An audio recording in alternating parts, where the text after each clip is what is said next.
हरियाणा में 20 विधानसभा सीटों पर फिर से मतगणना करने का ऐलान। भारतीय जनता पार्टी को बैकफुट पर लाने का कांग्रेस ने कर लिया है प्लान। जी हां, ध्यान से इस वीडियो को शुरू से अंत तक देखिएगा। चैनल को जरूर सब्सक्राइब कीजिएगा। यदि आप कुछ कहना चाहते हैं तो कमेंट बॉक्स में आप अपनी राय भी रखिएगा।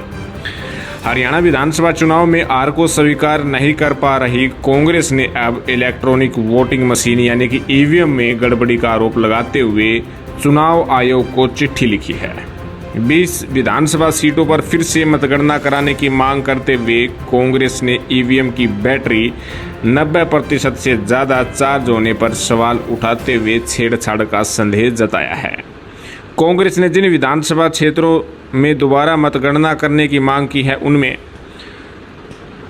पानीपत शहर विधानसभा सीट, ओडल विधानसभा सीट, बल्लभगढ़, फरीदाबाद एनआईटी, नारनौल, करनाल, डबावाली, रेवाड़ी, कालका, इंद्री, बड़खल, नलवा, रानिया, पटौदी, पलवल, बरवाड़ा, उचाना कला, गरौंडा, कोसली और बादशाहपुर शामिल है।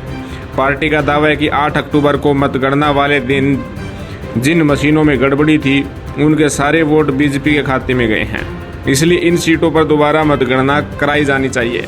साथ ही इन सभी 20 सीटों की वीवीपैट की पर्चियों का मिलान भी ईवीएम से कराया जाए।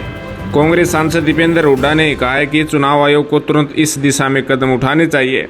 पोस्टल बैलेट की गणना में भी कांग्रेस ने बढ़त बनाई थी, लेकिन ईवीएम से मतगणना के बाद चुनाव परिणाम अप्रत्याशित रहे।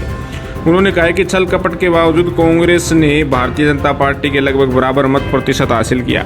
इसी तरह कांग्रेस प्रवक्ता पवन खेड़ा ने कहा कि कुछ ईवीएम की बैटरी 99% थी, उनमें ही कांग्रेस को हराया गया है।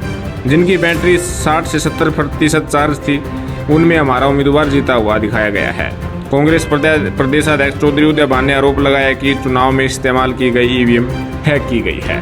तो कहीं ना कहीं कांग्रेस पार्टी ने इन 20 सीटों पर फिर से मतगणना यानी कि काउंटिंग कराने की मांग की है।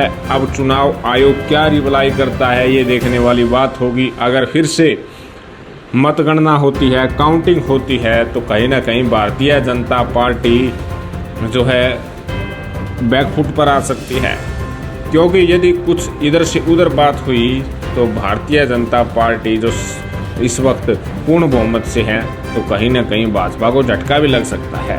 हालांकि कांग्रेस पार्टी फिर से मतगणना कराने की मांग की है और ईवीएम पर जो हैक करने का आरोप बीजेपी पर ठोका है। तो आपको क्या लगता है, क्या वास्तव में ईवीएम हैक हुई थी? आप कमेंट करके जरूर बताइएगा। धन्यवाद।